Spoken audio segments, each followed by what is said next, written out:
வணக்கங்கண்ணே. நான் D.A correspondent. இன்னைக்கு நிறைய இன்ஃப்ராஸ்ட்ரக்சர் சம்பந்தமா ஃபார்மர்ஸ் இது சம்பந்தமா எல்லாமே நம்ம கொடுத்துருந்தோம். போன வாட்டி பாசிபிள் இல்லை அப்படின்னு நிறைய விஷயங்கள் சொல்லப்பட்டிருந்துச்சு. இந்த வாட்டி அதை பாசிபிளுக்கு கொண்டு வர மாதிரி நிறைய ப்ரூஃப் சொல்லியிருக்கீங்க. விவசாயிகளுக்கு நீங்க எப்பயுமே ஃபர்ஸ்ட் இம்பார்ட்டன்ஸ் கொடுத்துட்டு இருந்தேன். லோகோ ஒன்று, எம்பளம் ஒன்று நம்ம இன்னைக்கு ரிலீஸ் பண்ணியிருக்கோம்.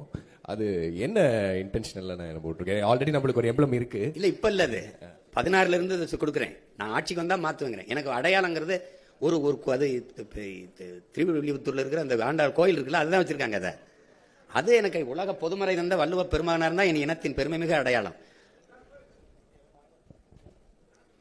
அதுதான் அதை வச்சு அதை அந்த முத்திரையை மாத்திரம், தமிழ் தாய் வாழ்த்தையே மாத்திரம், தமிழ்நாட்டின் ஆட்சி முறை எல்லாத்தையும் மாற்றும் போது அதை மாத்திரேன், அதை எடுத்துறேன். எல்லாருக்கும் பொதுவா வள்ளுவ பெருமகனாரை எல்லார் வீட்டிலும் இருக்க வேண்டிய திருக்குறள் நூலகத்தில் இருக்கு. உங்களுக்கு புரியுதுன்னு நினைக்கிறேன். அதனால திருவள்ளுவர் தான் எங்களுடைய அடையாளம். அதுதான் தமிழ்நாட்டின் அடையாளமா இருக்கும். அதை மாத்துவேன். நான் இப்போ அருள்மொழிவர்மன் 4th எஸ்டேட் தமிழ். இப்போ ஒரு மொழி கொள்கை தான் அவங்களுடைய கொள்கை அப்படின்னு சொல்லி அறிவிக்கிறீங்க. அப்போ ஆங்கிலமோ அல்லது இந்தியோ அல்லது மற்ற மொழிகளையோ கற்க விரும்புறாங்க அப்படின்னா அதை இன்னைக்கு எப்படி ஏற்பாடு செய்ய முடியும்? இருமொழி கொள்கைனா ஆங்கிலம்ங்கிறது தொடர்புக்கு அண்ணா சொன்னாரு. ஆனா இப்போ நீங்க ஒரு மொழி கொள்கைனா ஆங்கிலம் படிக்க கூடாதா அல்லது எப்படின்னு கேட்கிறேன். இல்ல, அதை சொன்ன நீங்க கவனிக்க தவறிட்டீங்க. ஆங்கிலம் கட்டாய பாடமா இருக்கும். ஆங்கிலேயருக்கு இணையா என் பிள்ளைகளுக்கு எழுதவும் பேசவும் அதை படிக்கவும் நாங்க கற்றுக் கொடுத்துருவோம். விடுமுறை காலங்களில் கூட ஆங்கிலேயர்களை இல்லாம அமெரிக்கா உச்சரிப்பு இருந்தா அமெரிக்கா, பிரிட்டன் உச்சரிப்பு இருந்தா அந்த அவர்களை ஒரு இடைக்கால பேர ஆசிரியர்கள் அப்ப கொண்டு அவங்களுக்கு அந்த உச்சரிப்பு எல்லாம் கற்றுக் கொடுப்போம். நாங்க அதை மெனக்கிடுவோம். இப்போ உங்களுக்கு ஆங்கிலம் கட்டாய பாட மொழியார் கெடுவாய்ப்பா வெள்ளக்காரர்கள் ஆண்டதுனால ஒரு தொடர்பு மொழியா அது இருக்கு. அப்ப அதுவுமே ஐரோப்பிய நாடுகளில் பயன் இல்லை. பிரான்ஸ் எல்லாம் ஆங்கிலம் பேசவே மாட்டான், பேச மாட்டான். நீங்க போய் பாத்தீங்கன்னா தெரியும். சில நாடுகள் அது பயன் இருக்குது, கத்துக்கலாம். விரும்பினா ஹிந்தி கத்துக்கிற. ஹிந்தி என்ன மொழி படிக்கணும்னு என் பிள்ளைய கேட்குதோ ஆங்கில கட்டாய பாடத்தில் வந்துருது. விருப்பமா நான் பிரெஞ்சு கத்துக்கிறேன், அதுக்கு வாய்ப்பு ஏற்படுத்தி கொடுப்போம். ஹிந்தி கத்துக்கிறேன், வாய்ப்பு ஏற்படுத்தி கொடுப்போம். உங்களுக்கு புரியுதுன்னு நினைக்கிறேன். இல்ல நான் ஸ்பானிஷ் கத்துக்கிறேன், லத்தீன் கத்துக்கிறேன், எது வேணாலும் நீங்க விரும்பினா அது பயிற்றுவிக்கப்படும். அதான் உலகத்தின் எம்மொழியும் கற்போம். நாங்கள் வாழ எங்கள் மொழி தமிழ் கற்போம், எங்கள் இனம் வாழ. புரியுதா? அதுல எந்த மொழிக்கும் எதிரானவர்கள் இல்ல, சொந்த மொழிக்கு பற்றானவர்கள். சரி, இப்போ பாலியல் சமத்துவம் அப்படின்றதுனால தான் நம்ம வில்லிவாக்கத்துல திருநங்கை ஒருவருக்கு வாய்ப்பும் கொடுத்திருக்கோம். ஆனா நீங்க தேர்தல் அறிக்கையில திருநங்கைகள் திருநருக்கு தனி மருத்துவமனை அமைக்கப்படும் அப்படின்னு சொல்லியிருக்கீங்க. எதனால அது ஒரு பாகுபாடா இருக்காதா? இல்ல, அவங்களுக்கு அவங்களுக்கான அந்த சிகிச்சைக்கெல்லாம் சிக்கல் இருக்குது. மற்றவங்க பொதுவாக செய்யறது இல்லது. அதனால அவங்களுக்கு அது தனி மருத்துவமனை இருக்கிறதா சிறப்பு. அது ஒரு மருத்துவமனையில தனி பிரிவு. உங்களுக்கு நான் சொல்றது விளங்குதுன்னு நினைக்கிறேன். அது அவங்களுக்கு இருக்கிற அவங்களுடைய கோரிக்கையை தான் நான் சொல்றேன். இப்ப நீங்க ஒரு இதுல இருந்து நீங்க அந்த பாலியல் மாற்றத்துக்கு வருது இல்ல, அதை நீங்க பொது மருத்துவமனையில் செய்ய தயாரா இருக்கீங்களா? தனியார் மருத்துவமனையில் செய்ய தயாரா இருக்கீங்களா? இல்ல இல்ல. அப்ப நான் என்ன பண்ண வேண்டியது இருக்கு? மாற்ற வேண்டியிருக்கு. இப்ப நான் உங்களுக்கு ஒரு கேள்வி கேட்கிறேன். தனியார் பள்ளி கல்லூரியில் இருக்க தங்கும் விடுதியில தாழ்த்தப்பட்ட மாணவர்களுக்கு என்று தனியா விடுதி இருக்கா? இல்ல. ஏன் அரசு பள்ளியில மட்டும் இருக்கு, அரசு கல்லூரியில மட்டும் இருக்கு? யார்கிட்ட தீண்டாம இருக்கு? யார்கிட்ட இருக்கு? அரசு கிட்ட இருக்கு. நீ தனியார் முதலாளி அந்த பள்ளிக்கூடத்தில் போய் நின்ன சாதியா அந்த சாதியில ஒன்னா இருந்து படிக்கிறான், ஒன்னா சாப்பிடறான்ல. ஏன் நீ ஓம் பள்ளிக்கூடத்தில் தனியா தங்க விடுதி வைக்கிற, ஒன்னா வைக்க முடியல? இப்ப நான் வரும்போது நீ எப்படி பண்ணுவ? நீ தனியா விடுதி கேட்பியா? தனியா சொல்லுவியா? நீ ஒரே விடுதியில படி, என்ன சான்றிதழ் படி, எங்கேயாவது போ. அதையே சாதிக்க முடியல. அப்போ அது அவங்களுக்கு தேவை. அவங்க என்கிட்ட வச்ச கோரிக்கை தான் அதுல வச்சிருக்கேன். அதனால அது பொது மறுப்ப நீங்க ஒண்ணு கேட்போம். கொரோனா நேரத்தில் ஏதாவது தனியார் மருத்துவமனை ஒரு நோயாளி எடுத்து மருத்துவம் செஞ்சதா இருக்குதா? முழுக்க முழுக்க அரசு மருத்துவர்களும் அரசு செவிலியர்களும் தான் சேவை செஞ்சு காப்பாத்தினாங்க. அப்ப அது புரியுது இல்ல? அது மாதிரி ஒரு நிலைமை அவங்களுக்கு இருக்கனால ஒரு பொது மருத்துவமனையில் அவங்களுக்கு தனி பிரிவு, அவங்களுக்கு தனி மருத்துவம். அது உடல் உறுப்பு அறுவை சிகிச்சை செய்யறதுக்கு அவங்க படுற அந்த துயரத்தை நீங்க சொல்லி கேட்டீங்கன்னா அவங்களுக்கு நான் சொல்றதுல அந்த மதிப்பு தெரியும். இப்போ நீங்க சொல்ற விஷயம் எல்லாருமே மிக சூப்பரான சிந்தனைகள், தற்சார்பு பொருளாதாரம், பால் வளத்திலிருந்து இருக்கக்கூடிய அந்த பொருளாதாரம் எல்லாமே நீங்க பேசும்போது எல்லாமே குறிப்பான அந்த பால் சொல்றது 3 லட்சம் கோடி ரூபாய் அளவுக்கு நீங்க பேசும்போது இது எல்லாமே நீங்க சொல்றது ரொம்ப சூப்பரான ஒரு விஷயரியா இருக்கு. ஆனா இது ஏன் மக்கள்கிட்ட கொண்டு போய் சேரல? ஏன்னா 2500 ரூபாய் கொடுக்கறது, 2000 ரூபாய் கொடுக்கறது, 5000 ரூபாய் கொடுக்கறது மக்கள்கிட்ட வரவேற்பை பெறும்போது இது ஏன் போய் சேர மாட்டேங்குது? அதை சேர்க்க தவறிட்டோமா? இது என்ன காரணம்? அதுல என்ன சிக்கல் இருக்குன்னா, இங்க ஆட்சியில இருக்கிறவங்க இத பொது புத்தியில இப்பவுமே சீமா ஆடு மாடு மேய்க்க சொல்றான், சீமா வேளாண்மை செய்ய சொல்றான். அது இப்ப உங்களுக்கு எங்க கிராமத்திலேப்பா 10 ஏக்கர் வச்சு வேளாண்மை செய்யறவனுக்கு பொண்ணு கொடுக்க மாட்டாங்க. மாப்பிள்ளை எங்க இருக்காருன்னா துபாயில இருக்காருங்க. துபாய் மாப்பிள்ளைங்க துபாய்க்கே கட்டி கொடுக்க போற மாதிரி. அது ஒரு நோய் தானே. அவன் அங்க போய் ஒட்டகம் தான் மேய்ப்பான். இப்ப இங்க வேளாண்மை செய்யறவனுக்கு மதிப்பு இருக்காது. அப்ப அதுக்கு மதிப்பு உயர்த்தணும்னா அது அரசு பணி ஆகுனாதான் மதிப்பு ஏறும் உங்களுக்கு. அப்ப நீங்க அதுக்கு கவர்மெண்ட் வேலைடா, அரசாங்க வேலை. அப்படின்னா என்ன பண்ணுவேன், நீங்க வந்து நான் வந்து மருத்துவத்தை உங்களுக்கு கொடுத்துட்டேன்னா தம்பி, கல்வியை நல்லா உங்க பிள்ளைகளுக்கு கொடுத்துட்டேன்னா, நீரெல்லாம் விநியோகம் பண்ணிட்டேன். இப்போ நீங்க 1000 ரூபாய் கொடுக்குறீங்க, எங்க அம்மா 30 குடுவை வாங்குறா தண்ணி. ஒரு குடுவை எவ்வளவு? இந்த 1000 ரூபாய்க்கு தண்ணியை வாங்கி குடிக்க முடியாது. நான் தண்ணியை கொடுத்துறேன்றேன், தடையில்லாத மின்சாரம் தந்துறேன் குறைந்த கட்டணத்துக்கு, ஏன்னா நானே உற்பத்தி செஞ்சிடறேன்ல. அப்படிங்கும்போது உங்களுக்கு ஒரு 10,000 சம்பளம் கொடுத்தா நீங்க செலவு பண்ணிடுவீங்களா தம்பி? எவ்வளவு பொருளாதாரம் எங்கே போகுது என் குடிகளுக்குன்னா, மருத்துவம், கல்விக்கு, குடிநீருக்கு தான் போகுது. அதை வந்து நான் முழுக்க குறைச்சிடறேன். சுத்தமா அதை மறந்துரு, நீ இதை மறந்துரு, நான் தந்துடுறேன், வேற சொல்லு, அது ஏன் பொறுப்புன்ட்டல்ல அப்படின்னு சொல்லிடுது. அரசு பொறுப்பேற்றுது. இது என்னன்னா, இவங்க பொது புத்தியில இது ஒரு இழிவா பேசி பேசி ஆடு மாடு மேய்க்க சொல்றான், ஆடு மாடு மேய்க்க சொல்றான். அப்ப சாராயம் வைக்க சொல்ற, சாராயம் ஊத்தி கொடுக்குறான்ல, எம்எஸ்சி எம்ஃபில் படிச்சுட்டு தானே ஊத்தி கொடுக்குறான். உங்களுக்கு தெரியாது, தமிழ்நாடு சட்டசபையில் ஐயா எடப்பாடி முதல்வர் இருக்கும்போது 400 பேர் வாயிற்காவலர் வேலைக்கு 400 பொறியாளர்கள் நினைச்சிருந்தாங்க. இங்க ஒரு கோட்பாடு இருக்கு தம்பி, எந்த வேலையும் செய்யலாம் இழிவல்ல, எந்த வேலையும் செய்யாமல் இருப்பதான் இழிவுன்னு ஒரு கற்பிதத்தை கொடுக்கணும். எந்த வேலையும் செய்யாம இருக்கிறதாண்டா இழிவு. இப்ப நீங்க தச்சு வேலைக்கு வரதில்ல, கம்பி கட்டுறதுக்கு வரதில்ல, கொத்தனார் வேலைக்கு வரதில்ல, எந்த வேலைக்கு நீங்க வரதில்ல. ஆனா இதையெல்லாம் தான் அப்படியே போய் வெளிநாடுகளை செய்றீங்க. அப்ப அது என்னன்னா, கழிவறை கழுவினாலும் கண்ணுக்கு தெரியாம இப்ப கழுவணும்ன்ற உளவியல் நோய். அதான் தப்புங்கிறேன் நான், அது தப்புங்கிறேன். நீ எந்த வேலையும் செய்யலாம், மதிப்பு மிக்கது. அப்ப அதை கொண்டு வரணும்னா நான் அரசுன்னு சொன்னாதான் அது பெருமைக்குரியதா தெரியுது. அப்ப நான் வரும்போது ஒரு தடவை பண்ணி காட்சிட்டேன்னா சரிதான் அப்படின்னு மக்களுக்குள்ள அதான் சொல்லணும், ஒரு விழிப்புணர்வு வரணும். இப்ப இலவசத்துல இழக்கிறாங்க. இந்த பணத்தை எங்க இருந்து 5000 ரூபாய் 6800 கோடி முதலீடு பண்ணிருக்கு. 6800 கோடி அரசு காசை எடுத்து தன் வாக்கை உறுதி செய்யுது. இப்ப எவ்வளவு கொடுமையான நிர்வாகம் இது, யாருமே கேட்கல. இப்ப நம்ம இப்ப உங்ககிட்ட அதிகாரம் இருந்துச்சு கொடுத்துட்டீங்க, என்கிட்ட ஒண்ணுமே இல்ல. இது எப்படி ஜனநாயகத்துல சம வாய்ப்பு சம உரிமை நீங்க சொல்றீங்க? நீங்களும் தேர்தலை சந்திக்கிறீங்க, நானும் தேர்தலை சந்திக்கிறேன். எப்படி சம வாய்ப்பா இருக்கு? உங்கள்கிட்ட அதிகாரம் இருந்தே டப்புனு காசு எடுத்து கொடுத்துட்டீங்க. ஒரே நாள் 1,31,00,000 வங்கி கணக்கில் போட்டீங்க. இப்ப நான் என்ன செய்யலாம்? எப்படி இருக்கு? இப்ப இதுதான் ஆபத்து. நீங்க கொண்டு போய் சேர்க்கலைங்கிற அண்ணன் ஒரு குரல், என்னை சுத்தி என் பிள்ளைகளின் குரல், நாங்க எடுத்து பேசுறோம். என்னை முறியடிக்க இவர் இதான் சொல்லுவாரு, இது சொல்லுவாரு. கியூபா வேற ஏதாவது வளம் இருக்கா கரும்பை தவிர? இல்ல. நார்வே, டென்மார்க்ல மாடு தவிர ஏதாவது வளம் இருக்கா? பிரேசில் கரும்பு, பசு அது தவிர வேற வளம் இருக்கா? அந்த நாடெல்லாம் தற்சார்பு அடையலையா?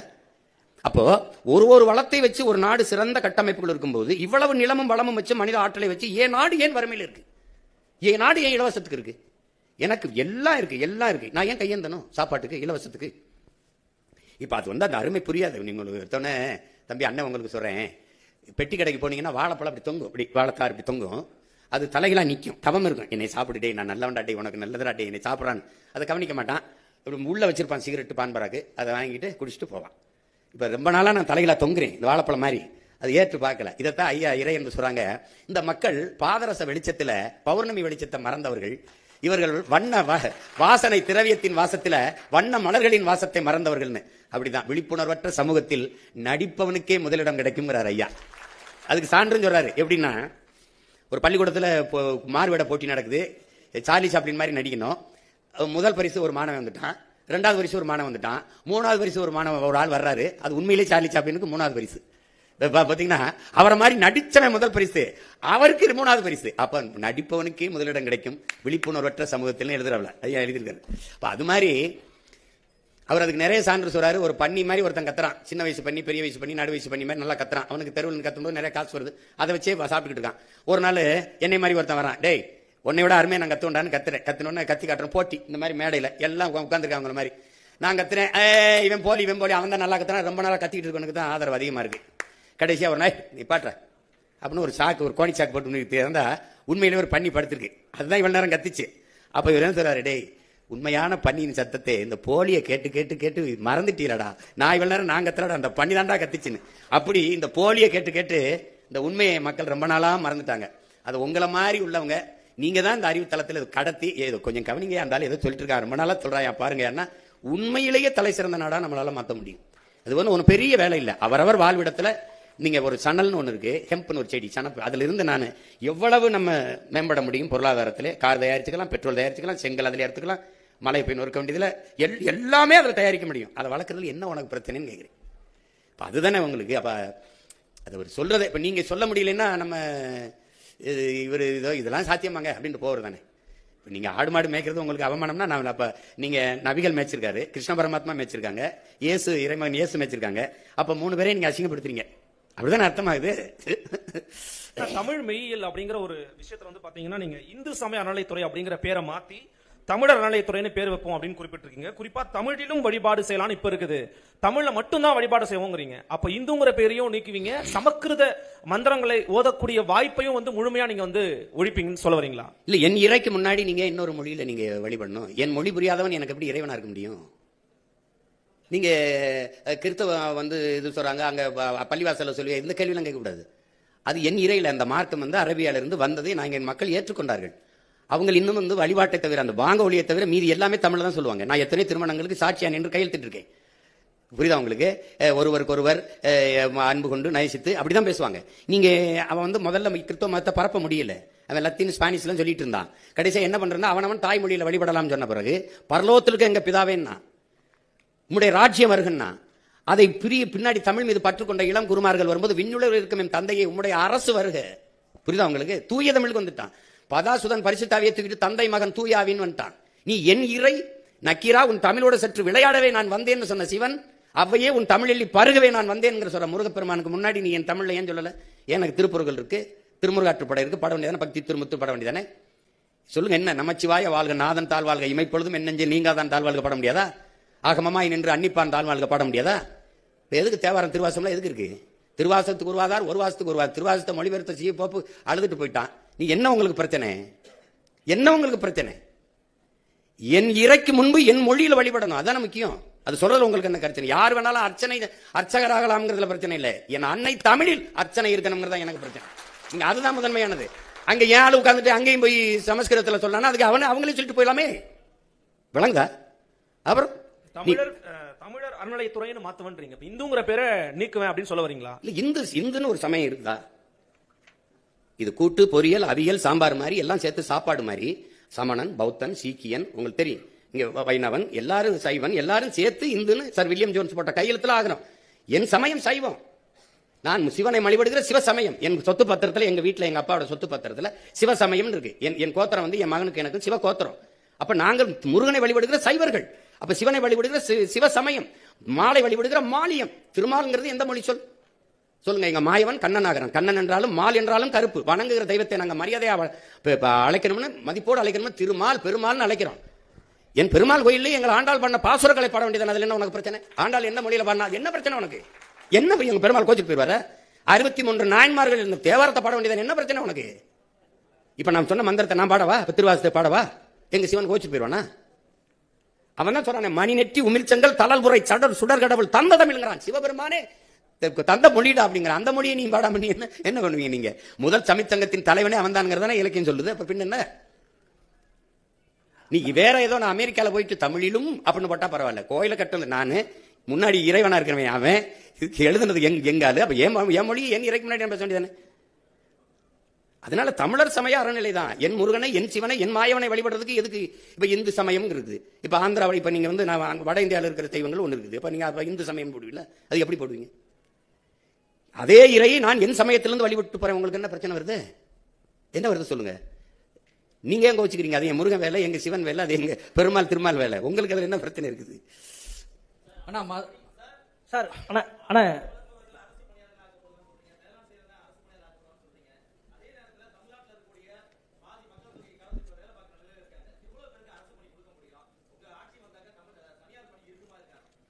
நீங்க இப்ப எது தனியார் பணின்னு சொல்லுங்க. என்ன எந்த பணி இருக்குன்னு சொல்லுங்க. உங்களுக்கு யாரோட தொழிற்சாலை? கொண்டாய் முதலாளி அவர் இங்க வந்தாரு. 1 டன் எடையுள்ள கார் தயாரிக்க 4,50,000 லிட்டர் தண்ணீர் தேவைப்படுது. அது மறைநீர்னு சொல்றோம், ஆங்கிலத்தில் வெர்ச்சுவல் வாட்டருங்கிறோம்.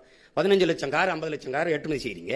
நீங்க இந்த கொரியன் முதலாளிக்கு தமிழ்நாட்டு இளைஞருக்கு வேலை கொடுக்கணும்னு என்ன மாரியத்தாவில் வேண்டிட்டாரா? இல்ல திருப்பதி வெங்கடாசில வேண்டிட்டாரா? இங்கே மனித உழைப்பு மலிவா கிடைக்குது. நிலத்தடி நீரை வேணாலும் உறிஞ்சிக்கலாம். உற்பத்தி செய்யற பொருளை விரைந்து எடுத்துட்டு போல 8 வழிச்சாலை 4 வழிச்சாலை இருக்கு. தடையற்ற மின்சாரம். ஒரு அரை மணி நேரம் மின் இழப்பு ஏற்பட்டா உற்பத்திக்கு ஏற்படுற இழப்பை மத்திய மாநில அரசுகள் ஈடுகட்டும்னு புரிந்துணர்வு ஒப்பந்தம் இருக்கு.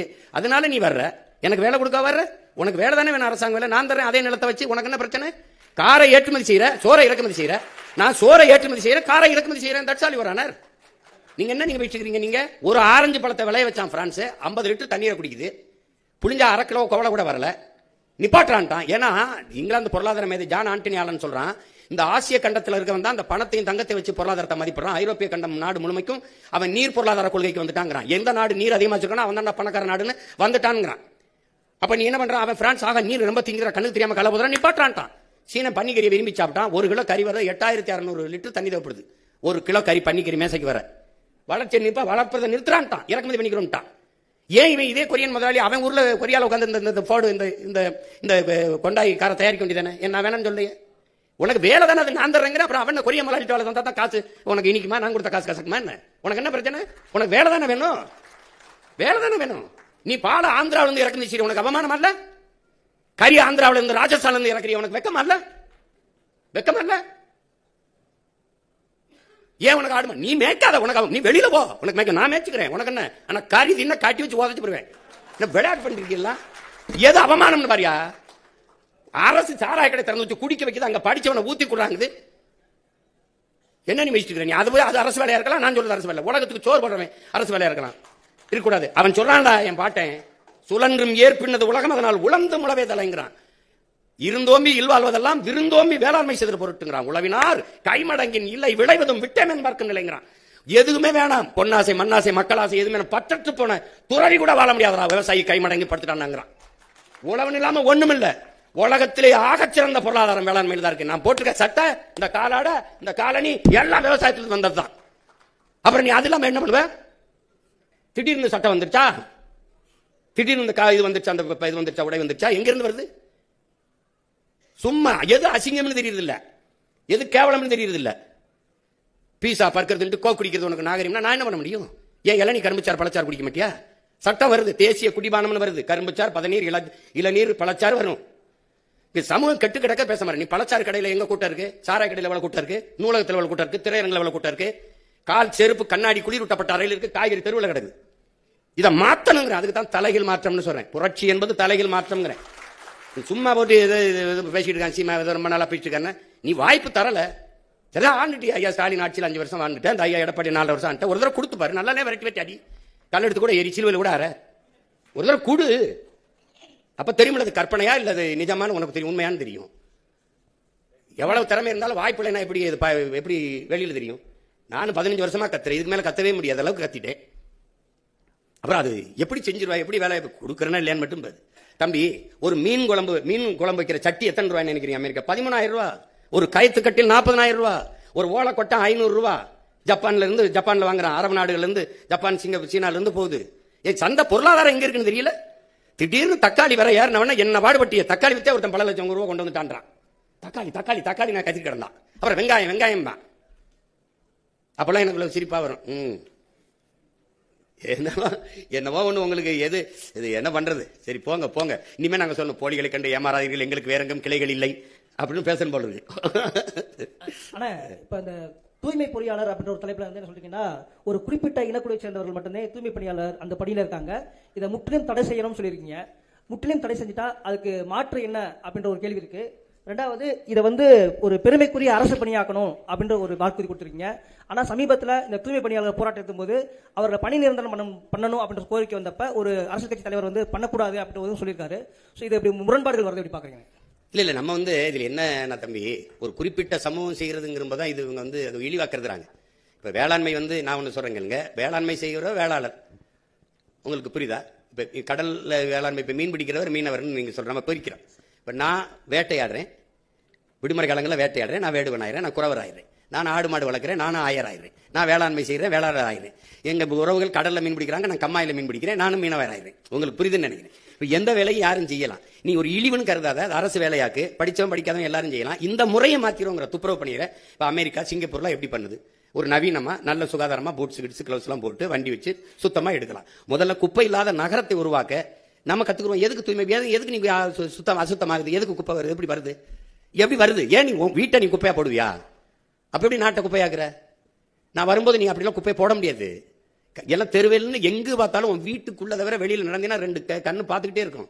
முழுக்க கண்காணிப்பு கருவியால கண்காணிச்சிருவேன். நீ தப்பிக்கவே முடியாது. நீ குப்பையை அங்கிருந்து தூக்கி போடுறது அதெல்லாம் பண்ண முடியாது. குப்பையை கூட ஒழுங்கா பட தெரியாத நாடு குப்பை மேடா தானே போகும். அதனாலதான் அவங்க தூய்மை பணியாளர் என்பதையும் தாக்கி தூய்மை பொறியாளர்கள் மாத்தி அதை அரசு பணியா மாத்துவேன்னு சொல்றேன். நீங்க அந்த குப்பை அந்த பணியை நீங்க எதுக்கு நான் அதுக்கு குப்பையில தான் வச்சுக்கணும்னு நினைக்கிறீங்களா? மரக்கண்டு நடக்கூடாதா? சொல்லுங்க, மரக்கண்டு நடக்கூடாது, மற்ற வேலைக்கு பயன்படுத்தக்கூடாதா? இந்த 10 ஆண்டு பசுமை திட்டம், பல கோடி பண திட்டத்தில் பல பேர் வேலைக்கு எடுப்பேன். அப்ப அந்த இடத்துல நீங்க வந்து அந்த பகுதி நேரம் போக, இப்ப தென்கொரியால அவர் என்ன சொல்றாரு போய், நீ பகுதி நேரம் சண்டை வரும்போது சண்டை போடு, இப்ப மாடு மேய்ன்னு சொன்னாரா இல்லையா? சொல்லுங்க சொல்லுங்க, சொன்னதை சிரிக்கிறீங்கல்ல. இப்ப நான் சொல்றது தானே அவர் இப்ராஹிம் டூரை பண்ணி கொண்டிருக்கிறாரு. ஒரு சின்ன பையன் வந்து ஒரு திணிந்து ஒரு நிலத்துக்குள்ள அவளை பண்ணும்போது நம்மளால பண்ண முடியாதா? ஒரு கனவு இருக்கணும்ல. இப்ப நான் சொல்லும்போது சிரிக்கிறீங்களா? கெஜ்ரிவால் எப்படி பண்ணாப்ல? அந்த 5 ஆண்டுக்குள்ள அந்த இதுல பண்ணிட்டார்ல, அவளை தூக்கி கொண்டு வந்துட்டார்ல. 60 ஆண்டுகளை நீ பண்ணலையே. அப்ப உனக்கு நோக்கம் இல்ல, அவனுக்கு நோக்கம் இருந்தது. அங்க அந்த பெரிய மனுஷன் அந்த பினராயி விஜய் எப்படி தரத்தை உயர்த்தி கொண்டு போயிட்டாப்ல. பிள்ளைகளுக்கு முதல்ல கொடுக்க வேண்டியது அறிவு தானே, அதை கொடுக்க உனக்கு வக்கு இல்ல. அப்புறம் என்ன நீங்க குடிக்கிறீங்க? படிக்க வைக்கிறத விட்டு குடிக்க வைக்கிறதுல கவனம் பண்ணிட்டு இருக்க. 2000 அரசு பள்ளியை மூடுற, 2000 மதுக்கடையை கூட்டுற. சார் அருந்ததிற்கான உள்ளொதுக்கீடுக்கு வந்து எதிர்ப்பு தெரிவிக்கிறேன்னு சொல்லியிருக்கீங்க. அப்ப உங்களோட நிலைப்பாடு அதுல என்ன, இல்ல மாற்று வழி? இல்ல நீங்க எந்த குடிகளினுடைய இட பகிர்வு, ஒதுக்கீடுன்னு சொல்லக்கூடாது, ஒதுக்கீடுன்னு சொல்லக்கூடாது. ஏன்னா ஒதுக்கீடு பண்ணி தான் நம்மளை ஒதுக்கிட்டாங்க. இட பகிர்வு தான் பகிர்வு. அதுல என்னன்னா, எங்க பாட்டனார் அயோத்தியாஸ் என்ன சொல்றாரு, நீங்க சமபங்குங்கிறத நான் ஏற்கனவே எதிர்க்கிறேங்கிறாரு. அதுதான் அதுக்கப்புறம் பின்னாடி அண்ணல் அம்பேத்கர் வலியுறுத்துறாரு. எப்படின்னா, சமபங்குனா நீங்க பன்னெடுங்காலமா நீங்க மாளிகையில் இருப்பீங்க, நான் மண்குடிசையில் இருப்பேன், நீங்க மேட்டு இருப்பீங்க, நான் பள்ளத்தில் இருப்பேன். அப்புறம் நீங்க கல்வி மறுக்கப்படாத சமூகம், நான் கல்வி பல ஆயிரம் ஆண்டுகளா, பல நூறு ஆண்டுகளா மறுக்கப்பட்ட சமூகம். ஒரு 2 பேரும் ஒரு இடத்துக்கு வரும்போது பொதுத்திறன்ல வெல்வது கடினம். இப்ப நீங்க எப்படி நீங்க கவனிக்கணும்னா, 100 நாள் வேலைக்கு போற எங்க அம்மாவுக்கு என்ன உப்பு ஊறுகாய் அரிசி பருப்புக்கு வரியோ, அதே வரி தான் சரக்கு மற்றும் சேவை வரி அதானி அம்பானி மனைவியும் கட்டுவாங்க. உங்களுக்கு வரி ஒன்னா இருக்கு, வாழ்க்கை தரம் ஒன்னா இல்ல. அப்ப சமபங்கிறது சரியா இல்ல, உரிய உரிமை. உங்களுக்கு விளங்குதா? அப்ப அந்த அடிப்படையில் இந்த இந்த நாட்டின் குடிகள் எல்லாருக்கும் அவரவர்கள் குடிகளின் எண்ணிக்கைக்கேற்ப உரியதை பிரிச்சு கொடுக்கப்படணும். அதான் எண்ணி கொடு, எடுத்து கொடுக்காதே, அள்ளி கொடுக்காதே, அளந்து கொடு அப்படிங்கிற கோட்பாட்டை முன்வைக்கிறது காரணம் அதுதான். இப்ப எங்கெல்லாம் குடிவாரி கணக்கெடுப்பு, சாதிவாரி கணக்கெடுப்பு கேட்கறது காரணம், நீண்ட காலமா ஐயா ராமதாஸ் நாங்கெல்லாம் கேட்கறது காரணம் அதான். நீங்க அவரவருக்கு உரியது கிடைச்சிட்டா சமூகத்துல போட்டி பொறாமை, உங்களுக்கு உண்டானது உங்களுக்கு கிடைச்சிருச்சுன்னா நீங்க போயிருவீங்க, ஒரு பிரச்சனை வராது. அவருக்கு உண்டானது கிடைச்சிருச்சுன்னா போயிடும். அப்ப எல்லாருக்கும் உரிய கல்வி, வேலை வாய்ப்பு, அரசியல் அதிகாரத்தை சரியா பிரிச்சு கொடுக்கறது கொண்டு வந்தது பேர் தான் இந்த சமூக நீதி. உங்க விளங்குதான் சொல்றேன். இப்ப நீங்க வந்து ஐயா வந்து நாங்க 18 விழுக்காடு எங்களுக்கு இருக்கு. யாருக்கு? பறையர் தேவேந்தர் இருக்கு, ஆதி தமிழ் குடிகளுக்கும் தேவேந்தர். இதுல திடீர்னு எடுத்து உள்ஒதுக்கீடு 3 விழுக்காடு அருந்ததியில் கொடுத்துறாரு. நீ பொதுவில் தானே இப்ப 10 விழுக்காடு எப்படி கொடுத்தாங்க? பொருளாதார அடிப்படையில் பின்தங்கியவர்களுக்கு பொதுவில் இருந்து அதுல தானே கொடுத்துருக்கணும். நீங்க அவ்வளவு காலம் ஆட்சியில் இருந்தீங்களா, பொதுவில் இருந்து பிரிச்சு 3 விழுக்காடு இல்ல 6 விழுக்காடு கூட கொடுங்க. யார் கேட்க போறா? எனக்கே 10 நாளே நெளிஞ்ச தட்டுல 4 பருக்கை போட்டு சாப்பிடுங்க, அதுல 2 எடுத்து கொடுத்தா அப்படி சரி கொடுத்துட்டீங்க விடு. நீ பிசி எம்பிசில இருந்து கொடுத்துருக்க முடியுமா? நீ எதை கொடுத்திருந்தா வெளியே நடமாடி இருக்க முடியுமா? நான் கேட்கறதுக்கு பதில் சொல்லு. நீ எனக்கு குரல் இல்ல, அதிகார வலிமை இல்ல, அரசியல் வலிமை இல்ல, நான் அப்படினால நீ என்ன டக்குன்னு கொடுத்துட்ட. ஏன்னா நான் கேட்க வேண்டியவள உனக்கிட்ட 2-3 சீட்டுக்கு வந்து நிக்கிறதுனால நீ ஏன் சீட் எடுத்து கொடுத்துட்ட. சரி கொடுத்துட்ட, அப்ப அதுல என்ன பண்ற? பிரியாரிட்டி, முன்னுரிமை, ஃபர்ஸ்ட் பிரிஃபரன்ஸ் ஒரு சரத்தை சேர்க்கிறது. அது எப்படி வருதுன்னா, நீங்க உங்களுக்கு நுட்பம் பாருங்க.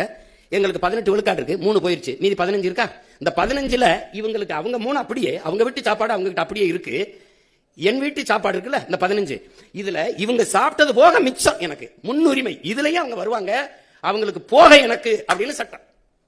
இது எவ்வளவு பெரிய துரோகம் பாரு. இப்ப எப்படின்னா, அவங்களுக்கு போக எனக்கு மிச்சம்னா, ஒரு பல்கலைக்கழகத்துல 4 பேராசிரியர் வேலைனா எஸ்சிஏ 5 வேலைனா 4 போயிருது, மீதி 1 இருக்கு. அதுல நான் பறையர் எடுத்துக்கிறதா, இல்ல தேவேந்திரர் எடுத்துக்கிறதா, இல்ல ஷெட்யூல் ட்ரைப்ஸ் பழங்குடி எடுத்துக்கிறதா? 1. இப்ப எவ்வளவு பெரிய துரோகம் இது. நீ என்ன பண்ணிருக்கணும்? நீ பொதுல இருந்து எடுத்து கொடுத்து என்னை பாதிக்காம தற்காந்து இருக்கணும். நீ எடுத்து கொடுத்துட்டு அதுல முன்னுரிமைன்னு போட்டதான் சொல்றேன். நீ கொடுத்தது தப்பு இல்ல, சரி கொடுத்துட்டா விடு, இந்த பிரியாரிட்டி தூக்கு, முன்னுரிமையை தூக்கு.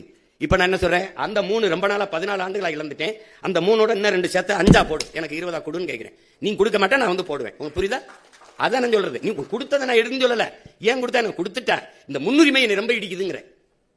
அதனால அண்ணன் சொல்றது விளங்குதுல்லப்பா, அது அப்படிதான் நம்ம சொல்றோம். யாருக்கும் இடப்பகிர்வு வேணாம்னு நம்ம சொல்லல, அவரவருக்கு உரியதை கொடுப்போம். இப்ப நீங்க வேற ஊர்ல இருந்து வந்திருக்கீங்களா, பஞ்சாப்ல இருந்து உங்களுக்கு கொடுக்குறேன்னா, பஞ்சாப்ல எங்க இருக்குன்னு சொல்லணும், அங்க வாழ்றல அவன் ஏன் ஆளுக்கு கொடுக்கணும். இப்ப ஆந்திரால வாழ்ற எனக்கு கொடுக்கணும், கர்நாடகாவில் 1.25 கோடி நாங்க இருக்கோம். அதுல ஆதி தமிழ் குடிகள் நாங்க 75 விழுக்காடு, நாங்க 75 லட்சம் பேர் இருக்கான். எங்களுக்கு அங்க எஸ்சின்னு எங்களுக்கு ஏதாவது இடஒதுக்கீடு இருக்கா, சிறப்பு வாய்ப்பு இருக்கா? பாருங்க பாருங்க இருக்கான்னு பாருங்க. அதர் பேக்வேர்ட்ல தான் நாங்க இருப்போம், ஓபிசியில தான் இருப்போம். அப்ப காலங்காலமா என்னுடைய பெருந்தன்மையும் பேரன்மையும் நீ இழிச்சாத்தனம்னு கருதிட கூடாதுல்ல. உன்னுடைய வளம் உனக்கு இருந்துக்கிற, முல்லை பெரியார் தனியா இருக்கு, கர்நாடகா தனியா இருக்கு, என்னோட நெய்வேலி உனக்கு, நரிமணம் பெட்ரோல் உனக்கு, அணு உல மின்சாரம் உனக்கு, அணு மின்சாரம் உனக்கு, என் வளம் எல்லாருக்கும். நான் மட்டும் இந்தியனா இருக்கணும், நீங்க கர்நாடகாவே இருந்துருவீங்க. நீங்க அப்படியே நீங்க எல்லாம் உங்க மாநிலத்துக்கு உங்க ஆளா இருந்துருவீங்க. எப்படி ஆவின்